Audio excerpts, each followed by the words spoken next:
Yeah, man. Hold on for a minute. Let me get right for a minute, man. Checking my Facebook page. Purchase your tracks today. And my Instagram page. And my Snapchat page. We'll get it back. See you flossing on Instagram, stay posted on Facebook. It's the I See What You're Doing podcast. I'm Mr. I See What You're Doing, and as always, I see what you're doing. And as always, I see what you're doing. And this episode of the I See What You're Doing podcast is proudly sponsored by Bluetooth Gold. Fellas, confidence matters. And when you're looking to perform at your best, Bluetooth Gold is here to help. With a simple online process and discreet delivery right to your door, it's designed to make getting started convenient and private. Whether you're looking to regain confidence or simply be ready when the moment counts, Bluetooth Gold offers a modern solution for adult men. No waiting rooms, no awkward conversations, just a straightforward experience from the comfort of your own home. Visit Bluetooth Gold to learn more and see if it's right for you. And as always, use only as they're ready. Consult a healthcare provider to determine whether it's appropriate for your individual needs. Bluetooth Gold, because confidence never goes out of style. Let's get into it.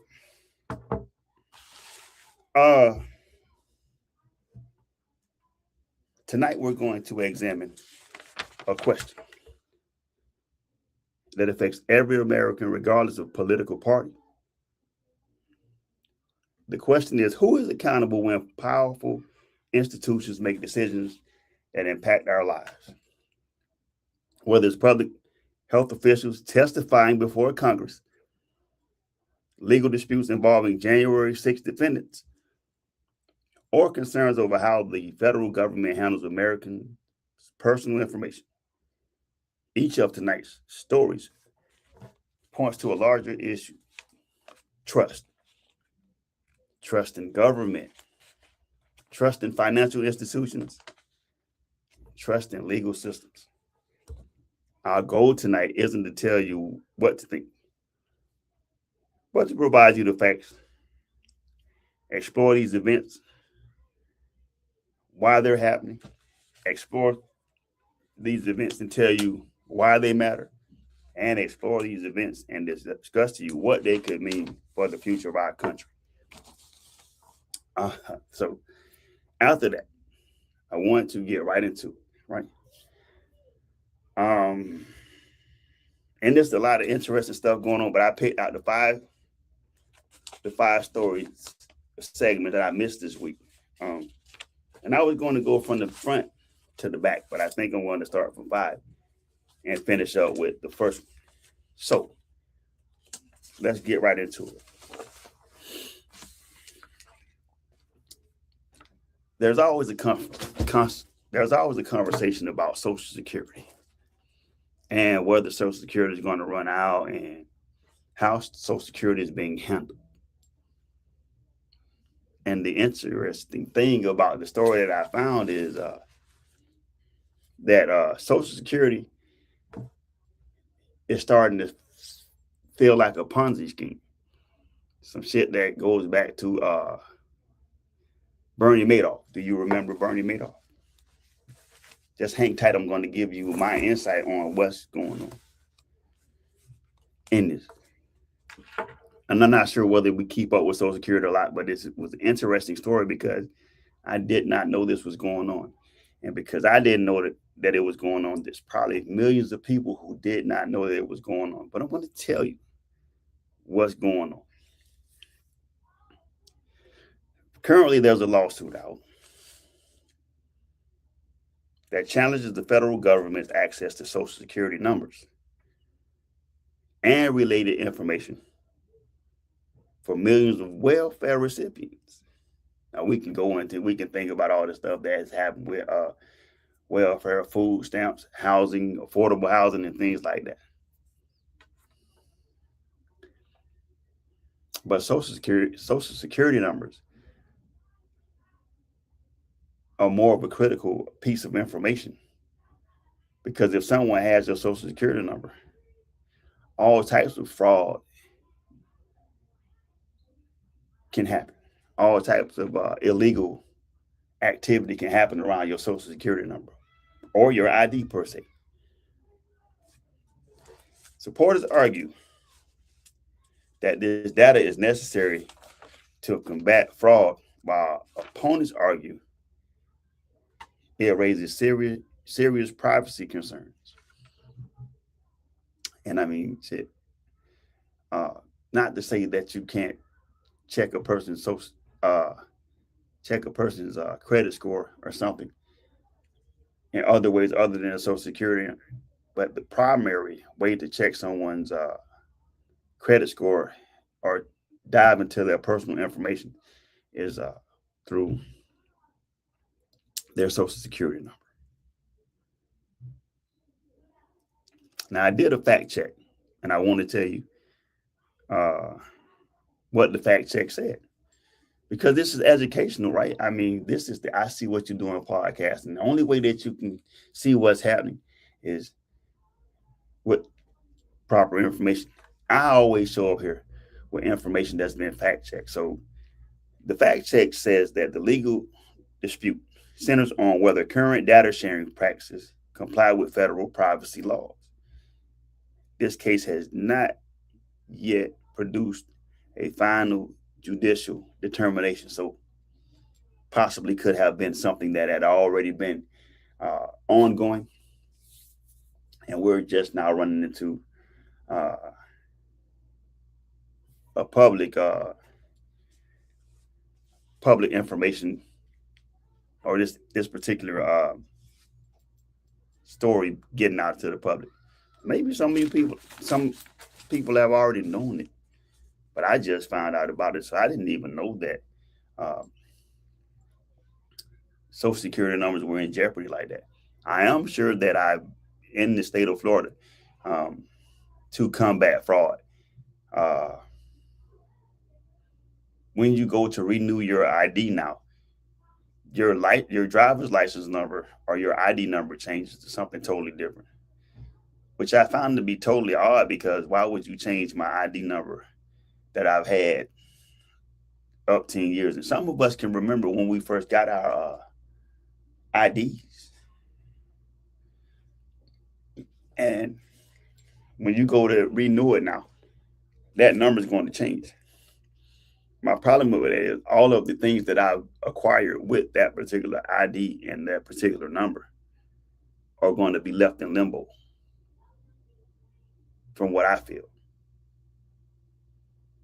And now I have a whole new ID number, and it's kind of like starting from scratch. But then I thought, fraud, illegal activity, what's the big thing with changing my ID number at this point of the game? Because if there is fraudulent activity going on with your old information, then you will never know that, because you literally signed over information, or they literally took that number away from you to give you a new number. So just think Social Security numbers, ID numbers. Someone goes and gets a house in your name or a credit card in your name or something like that, or somebody copy your ID and put their face on it. Now there's fake ID running around in this country with your face on it. And before someone able to identify that that's not the actual ID or ID number that you possess right now, illegal information, illegal activity, houses, cars, credit cards, real estate, property, and all that stuff could be floating around in your name. Why does that happen? Federal agencies increasingly rely on digital data to verify eligibility and identity fraud. At the same time, privacy advocates argue that expanding government access to sensitive information creates additional risk. So, data breaches. How many data breaches have you seen over the years? You got the AT&Ts, the T-Mobiles, you got the Verizons, you got government entities that have been hacked. You have what's the Canvas? where all of the campus where all of the um, school information is being stored. Canva. You just end up on Canva, and they get hacked.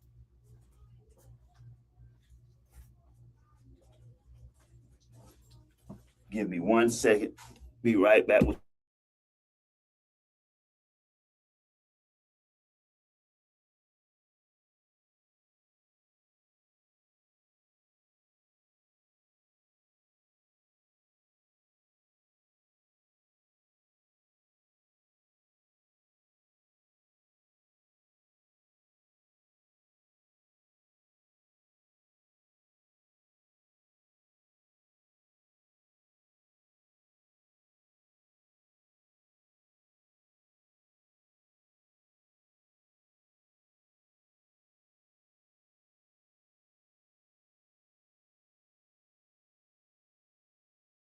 That last intro too. We were really locked in. Twin. Red. Do this shit for me. Do this shit for you. I'ma do this shit for us. Do this shit for ooh. Do this shit for me. Do this shit for you. I'ma do this shit for us, I'ma do this shit for ooh. Used to ride the bus, used to ride the train. Now I pull up in a brand new car V8. I might go V10, fuck it, go V12. I've been out of space, can't even touch the ground. Can't even touch the ground. Can't even touch the ground. Do this shit for ooh. Do this shit for me. Do the shit for you. Tell the truth, can't tell no lies. But candy paint on rise. She ride me like old ties. I'm sober. Yes, sir. Forgive me. I got a phone call that I was waiting on with some other information. But I'll close the show with that. So the additional risk is this right here. Once someone gets their social security number, they can put you in such a financial bind to where it ties you up and it doesn't allow you to live the quality of life that you're used to, because now we got to weed through all of the, and make sure that we identify the things that we have, we're responsible for, and the things that some crooked individual or government entity at that particular point has put us in. So this case highlights the ongoing tension between efficient government administration and individual privacy. Both goals are important, and courts often are asked to determine whether the proper balance lies. Meaning that in this particular situation, this lawsuit is centered around the government wanting more access to your private information. Where does that money go? Because how is Social Security running out? How does that run out? When you got millions and millions of people paying taxes, how does that money go out? How does that money run out? So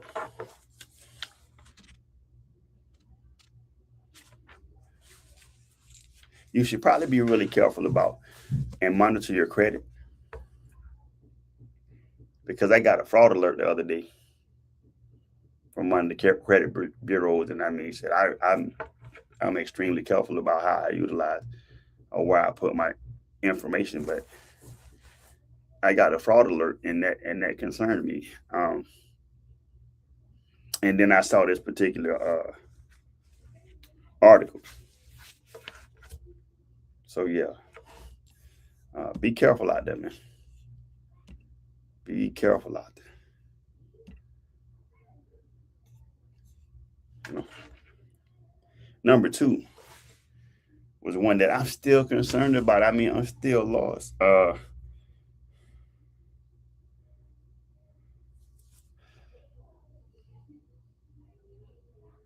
The Trump administration is asking courts to dismiss certain lawsuits filed by January 6th. January 6th defendants who alleged that they were rejected. Who alleged they were subjected. They were rejected as well because we don't believe that shit, but subjected to excessive force during their arrest. Arguing the claims were filed after legal deadlines. So, dear January 6ers, just so you can hear me clearly, President Trump and his administration are saying to you that you got pardoned and that's all the shit you finna get. You feel me? Not gonna get a whole lot after that. All you get is a pardon. And he asked the judge to dismiss those lawsuits because they were filed after legal deadlines expired.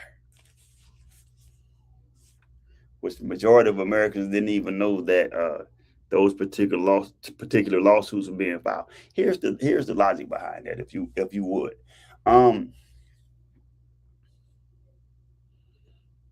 How is it that insurrection incites a riot? The riot happens. You threaten the lives of congressmen and congresswomen that you voted into office. And then after you threaten the lives of the congressmen and congresswomen that you vote into office, you break the law. The authorities arrest you. And it's excessive force, but the actions that happened prior to you being arrested was excessive as well. And you do need a pass. And I just said this here today, and let me be clear about something. The amount of disrespect that you present to a person, the apology has to be just as loud. You do not get a chance to be disrespectful and be belligerent in public and then make an apology or anything in private. You have to be consistent. You have to be the same person you was with the same energy you was when you were being disrespectful or unruly. When you come back to make amends for what you've done. Now, this issue before the court is primarily procedural. The administration argues the lawsuits are untimely, while the plaintiffs argue they should still be allowed to proceed. So here's the administration saying, we don't have the money for you, basically. That's why they saying untimely. This is not the time to be asking for that money because we at war and all that. And then on top of that, we just don't want to give it to you. The deadline is bad. And we gave you everything that we were going to give you. Lawsuits about excessive force is crazy because sometimes force gets excessive when there's a revolution, right? When you storm the Capitol because an election outcome did not go your way and you being disrespectful. I know I disrespect you, but speak to me kindly is not an option that we have.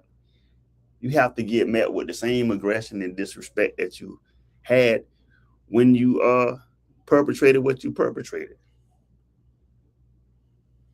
And these are people who are conditioned to storm the Capitol and then after that come back and when they get pardoned, feel like they were right. And here's the secret. You were not right. You were wrong. Just because you got pardoned, we saw the activity on TV. We saw the actions that were taken. We saw the fear in the eyes of those congressmen and senators that you were attempting to go and murder and harm physically, not to mention the mental stress that they went through. Why did that happen? Statutes of limitation exist to encourage timely legal action and preserve reliable evidence. Courts must now determine whether exceptions apply in these cases. And there are no exceptions because if you give concessions or exceptions, you got to do it with everything, right? That's why you have a statute of limitation on shit, because if you don't follow it, you don't put action behind what you filing within a timely manner, and the time runs out. Sorry for you, but it just goes by you like that. You lose out on that. We come back and try that shit again later, but don't do that. Don't ask for an extension after you just felt like you were entitled to be compensated for making a bad life decision. Why does that matter to you? This decision could shape future litigation involving federal law enforcement and clarify how courts balance procedural deadlines with claims involving alleged constitutional violations. You violated the Constitution, and now you want to be compensated for treason. We all know what treason is. You want to be compensated for an act of treason. And what's the penalty for acts of treason against the United States? That make you a traitor. That's unpatriotic. That's unpatriotic. Unfucking patriotic, period. And why does that matter to the American people? This ruling may influence how future civil rights claims against the government are handled and how accessible the courts remain for individuals alleging misconduct. Now, one thing I will say in defense of that, first thing I will say is you should have been on top of your game and ahead of it and getting that in before they decided that you weren't going to get anything. But also, what I will say is this here. The fairness of it is not a question. The fairness of it can never be a question. There's a deadline for you to get certain things. But if they extend that particular concession, or if they extend the time frame in which January 6th defendants can file those lawsuits, then it changes how the court is going to be able to deal with individuals that have legitimate cases and legitimate disputes with the government. Their allegations are legitimate. So stay tuned, man. We're going to find out. I'll let you know when I know. Number 3 is one that I really want. I really want this shit to go away. And this is where I'm going to slow the pace at, because I got 3 more and I really want to actually expound on these. Please bear along with me as I tell you. And then go into this. Constitutionally,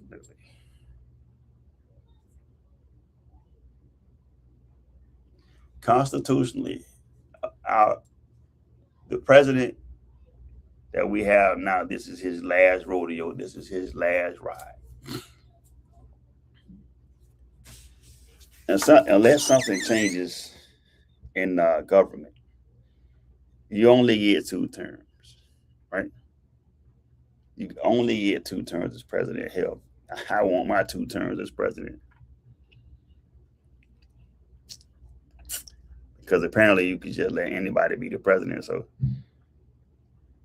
and while I'm on that particular subject, before I go into this, I wanted to give you a thought.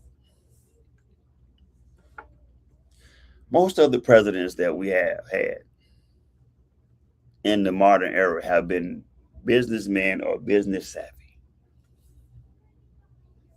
right? And then I thought about something. Maybe we're doing it the wrong way,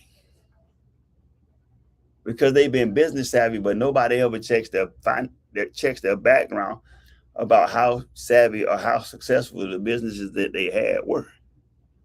Case in point, if you know the history of our current presidents, things have not always been roses and motherfucking rose petals. It hasn't always been the best. His business acumen is, if you let his business acumen speak for him, then it has not always been the most successful. So we should probably be thinking about someone whose track record as a businessman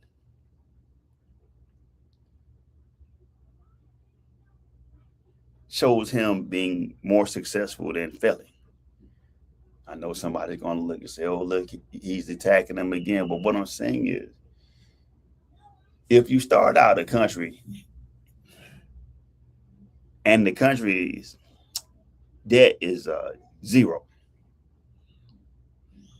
believe me, if you go back and check history, there was a time when America was not in debt. And then you get up to $37, $38 trillion. And the person who's leading this country is business savvy. A successful businessman, then you know how to get rid of national debt, unless you don't want to get rid of national debt.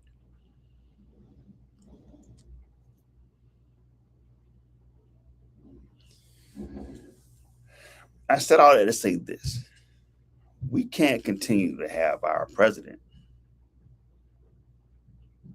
running around stating that he wants to be president again, because that causes concern.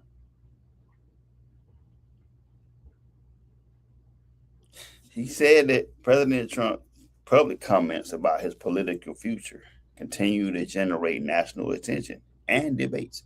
Supporters view statements as evidence of continued leadership and influence, while critics raise constitutional and political questions depending on the context of those remarks. The U.S. Constitution places limits on presidential terms through the 22nd Amendment, and any discussion about serving beyond those limits would require constitutional change, not simply a presidential decision. So when you hear President Trump saying he's going to run for a third term, the concern would be, why would he continue to say that? Knowing that the Constitution does not allow for a third term, you only get two. Or George Bush, Bill Clinton, Barack Obama, and multiple presidents who have been president for 2 terms should be able to run for a third term, not just Donald Trump. But the Constitution says you get 2, and then we'll holler at you later. So that's where we at right now. But the concern that you should have is that there's someone, he's saying it proud enough and with enough confidence for you to start to thinking, what's going on behind the scenes for this? You feel me? Why would somebody be so sure that they can run for a third term unless there was something about to happen on the back end? We know that there's rumors and talks about martial law being declared, so that way he can stay in office until martial law is not declared anymore, or a state of emergency. But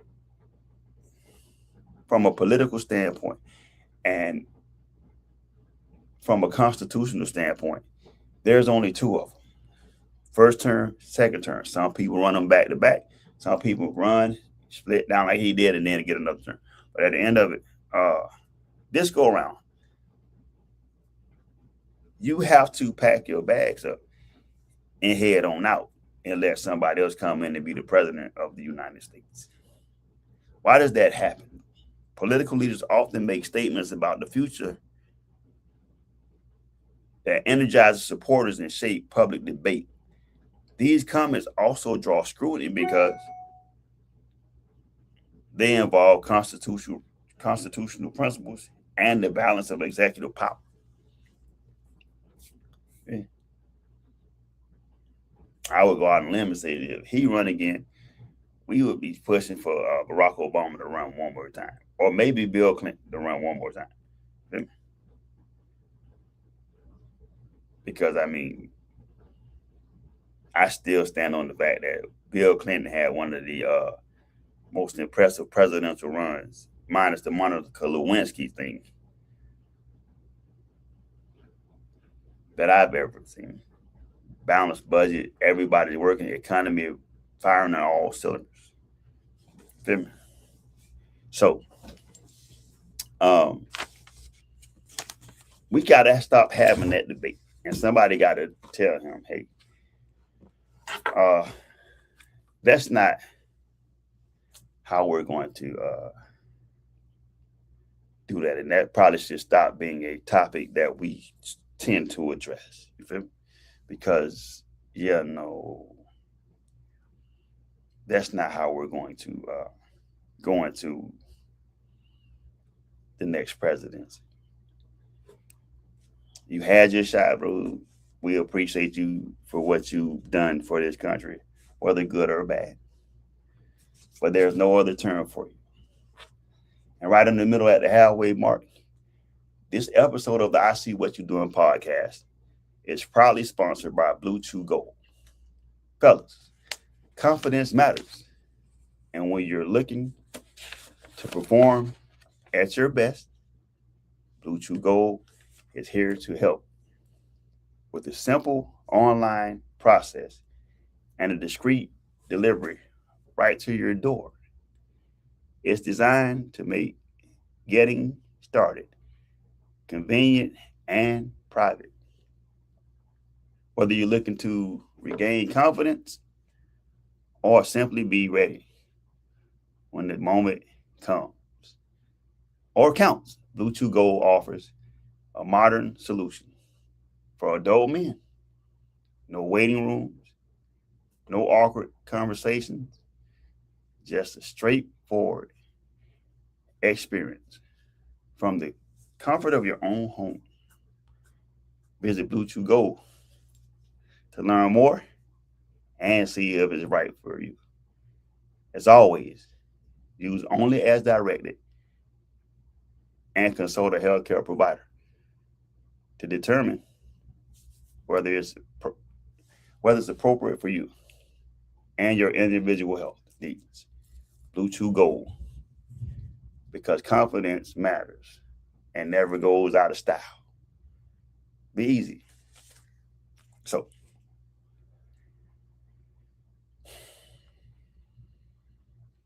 why does that matter to you? Conversations about presidential authority reminds Americans that constitutional limits are central to the nation's system of government. They also demonstrate how political rhetoric can influence public expectations and national dialogue. And what does that mean too? I promise you, man, I'll try not to rush to the first one because the first one is going to take me about 20 minutes to get done, and I don't have that much time.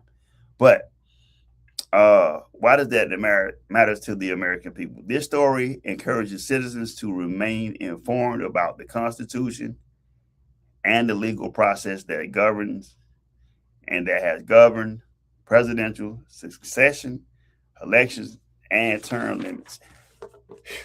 Oh, that first one is a doozy, man, and I just can't wait to get to it. But let's get into round two. And then last but not least, and I'll close this mug out on two for a straight 15 minutes. But Capital One closed one of Trump's organization's bank accounts. The bank said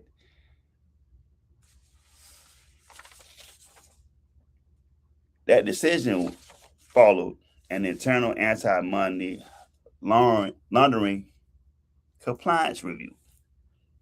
Trump argued that the accounts were closed for political reasons. Sir, everybody's not bullying you Financial institutions have a way.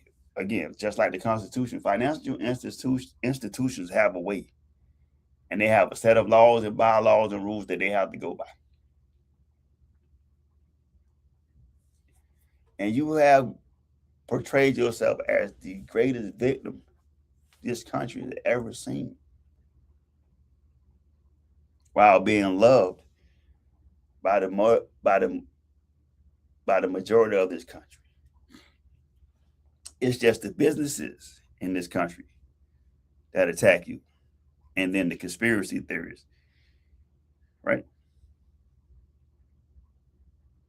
This disagreement has become part of a broader national debate over whether financial institutions should have broad discretion to end customer relationships based on perceived risk, or whether those decisions can unfairly affect individuals or organizations. Back to the original thing that I said, Bernie Madoff, bro. All of the financial institutions that you have out here right now that go under because they allow some underhanded, crooked, fraud, negative dealings inside of the company, whatever the case may be. Those type of things happen. Money laundering is washing money. You feel me? And with the amount of money that our president is making during his presidency is I'm not saying that he is, but with 35 felonies, I can't say that he's not. But someone decided to look at this organization, and something stood out. Something became a red flag to where they felt like they had to close that bank account. And then that's when the statement was made that it was a political attack. And it absolutely was not. Or maybe it was. But I mean, considering the track record of our sitting commander-in-chief, maybe it wasn't. Because you get the fake news and you get all of the conspiracies and everybody's against him. And then last week he wanted to revoke media licenses and stuff because there was not enough attention given to him. And then Capital One gives his organization attention. And there's a problem.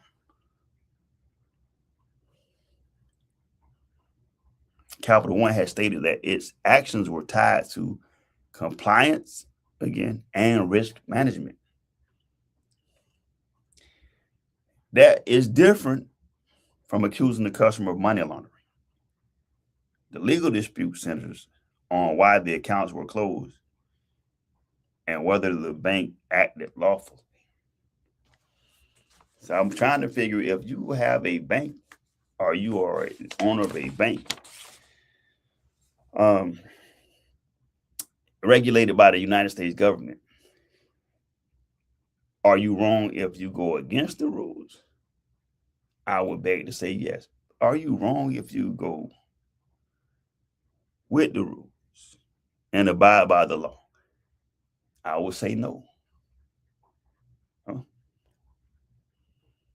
I would say no. Unless we missing something. And what we could be missing is a dispute between the CEO or the owner of Capital One and Donald Trump somewhere out on the golf course or a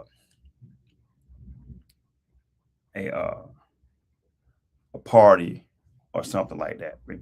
Because we could be looking at an idea where this is bigger than just good business. Feel me? This could be some Hatfield and McCoy shit or something similar to that. You dig? But nonetheless, I will go out on the limb and say shit.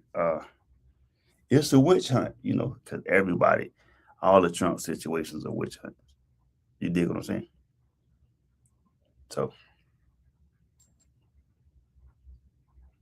here we are watching Capital One shut down an account by our president because of felonious activity. No, just kidding. It's not felonious activity. It's just the process. It's called risk management. With risk management, you are calculating the risk of having those type of accounts associated with your bank, just in case something felonious is happening. You want to kind of be ahead of it instead of behind it, if that makes sense to you. Why does that happen? Or why does it matter? The case could affect how much discretion banks have when deciding who they will do business with. It also fuels an ongoing discussion about debanking, political neutrality, and a balance between regulatory compliance and equal access to financial services. All right. And I'm moving way ahead.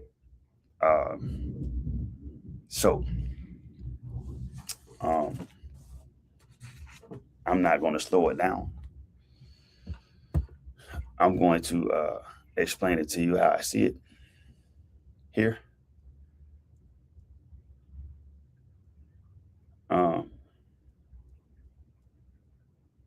You can't guilt someone into allowing you to do negative things, felonious activity, or whatever the case may be. And no one is obligated to do anything for you because of a position that you hold, regardless of whose organization it is. Nobody's obligated to allow you to. I'm not saying it's crooked activity, but nobody's required to allow you to jeopardize their business so that you can do crooked and underhanded stuff, if that's what the case may be. Because for money laundering to come up, it had to be an inkling of something that looked like money laundering. Maybe if you put like 100,000 in the bank and then you took the 100,000 out the next day and then you put another 100 in while you were taking out the 100 that you had put in the day before. That absolutely looks like washing money. So I'm not sure. Maybe the transactions were a lot. There were a lot of transactions. Maybe a lot of money was being transferred to other accounts, whatever the case may be. We don't know the whole story because we don't have the inner workings on how that works. But nonetheless, here we are with Capital One and the dispute with the President of the United States and one of his organizations because accounts were being closed. And what does that mean for the American people? For everyday Americans, the case raises broader questions about financial fairness and transparency. Consumers may wonder what rights they have if a bank closes their account and protections exist to ensure decisions are based on objective standards rather than arbitrary factors. Now, the first that I wanted to give you 3 ideas, 3 questions like I did last week for you to think about. The first one is, how much authority should banks have? And I say that banks should have, you should have total control over your business. And banking is a business. Whether we agree with the way that banking is done, it's still a business.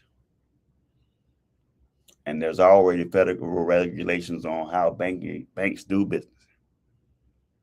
But inside of that, there still has to be fairness, and you can't give out favors to any organization or any entity because of who they're associated with.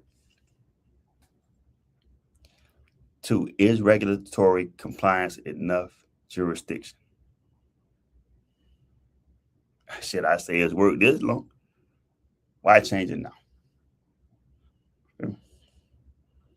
And last but not least, what consumer protections should exist? Now, I have one in here that I wanted to give you an idea of because we don't really know what happens.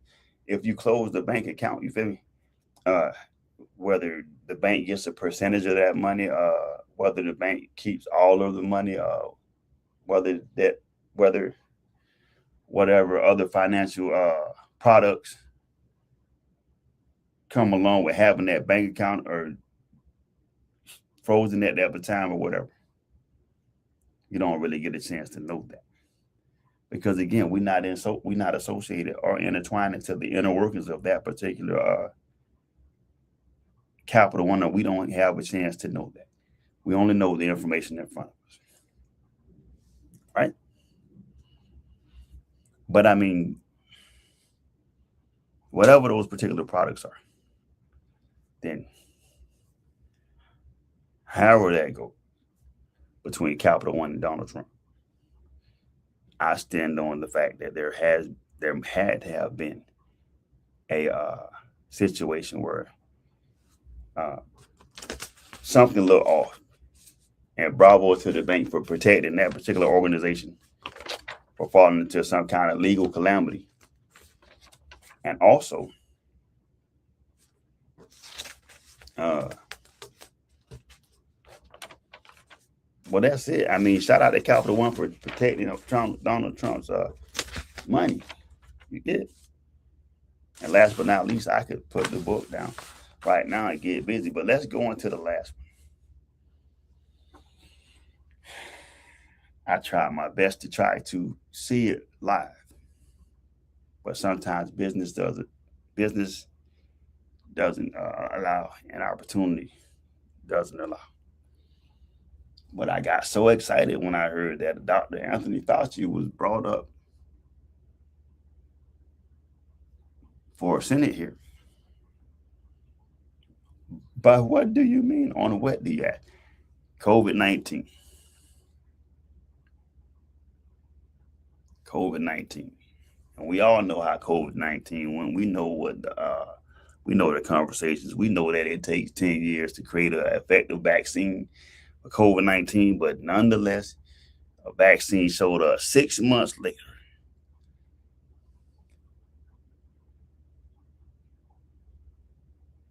And then it's almost like they were forcing people to get a vaccine. The media, the advertisements, the publications, the ultimatums at jobs. Either get the vaccine or you can't work here. They told you it was sugar water.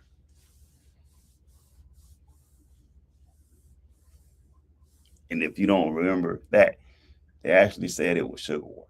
They even showed you some of the highest dignitaries in the country sitting in chairs and getting vaccinated. And I got about 10 minutes, so let me step it up. Dr. Fauci became one of the most recognizable public officials during COVID-19 and during that pandemic, advising multiple presidents and serving as the face of many federal public health recommendations. Years after the pandemic, congressional investigations continue to examine decisions made during the period, including communications, research oversight, and how information was shared with the public. During recent testimony, Dr. Fauci invoked his Fifth Amendment right numerous times. When questioned, the Fifth Amendment protects individuals from being compelled to provide testimony that could be used against them in criminal proceedings. While some see this as a routine legal safeguard, others believe public officials should fully answer questions about decisions that affect millions of Americans. Okay, let's go. I could push this to the side right here. And I could do it just like this.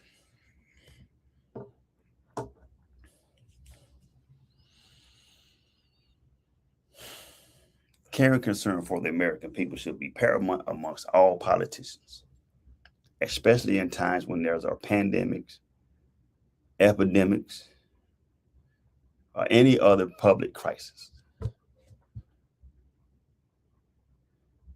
At this particular point, if you're a public official, and I'm talking about, all of this information should be made public to the American people, but we only saw the numbers, right? And a lot of people's lives were lost behind COVID-19 on the premise that it was created in a Chinese lab. Our president called it the Chinese virus.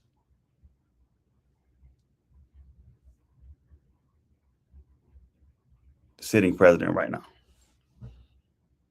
That it was created in a Chinese lab, but somehow made it around the world. Shit, the thing spread like wildfire. And true to form, and true enough, Dr. Anthony Fauci was the top expert on COVID-19 as far as vaccines and everything. Just a side note, the Fifth Amendment is a constitutional right, and invoking it is not by itself evidence of guilt.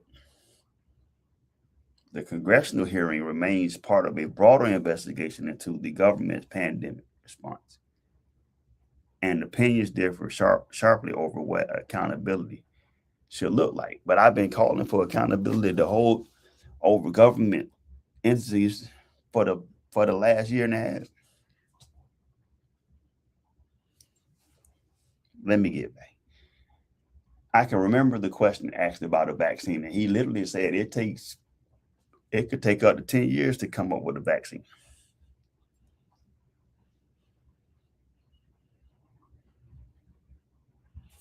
But 6 months after that, a vaccine came up, and it was mandatory to get that vaccine. Mandatory vaccinations.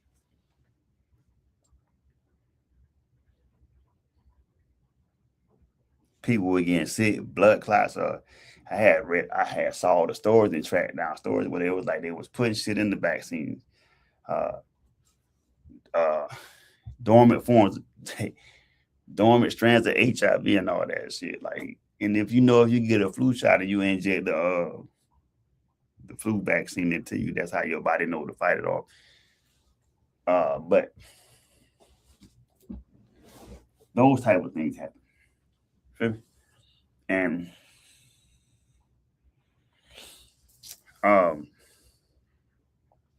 to make a long story short, because I gotta get ready to close it, and I'm going to shoot back to something else, but I just wanted to give y'all this. Give me 1 second, 1 minute.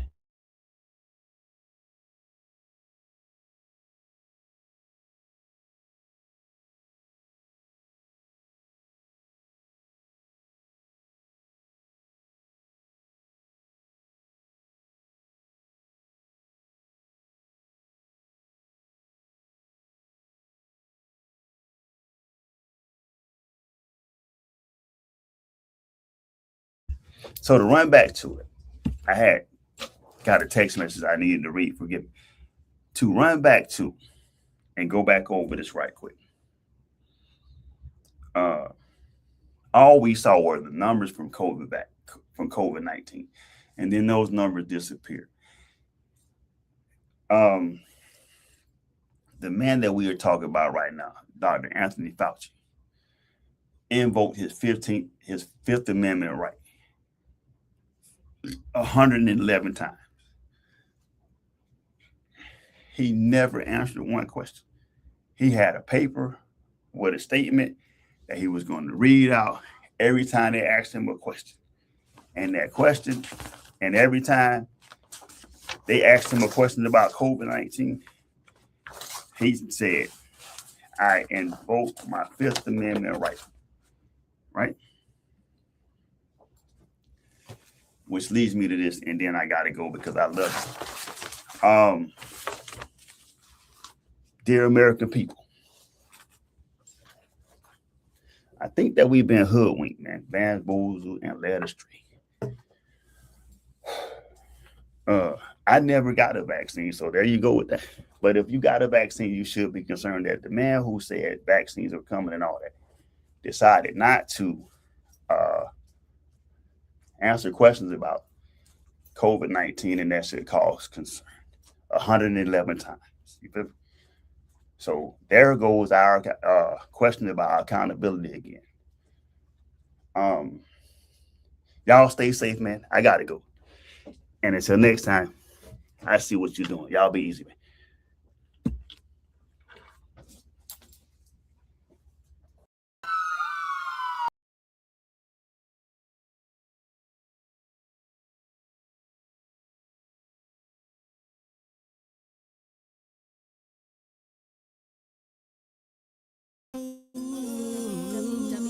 www.enter-effect.com for more info, beats, and designs. Beats available for $30 and exclusive starting at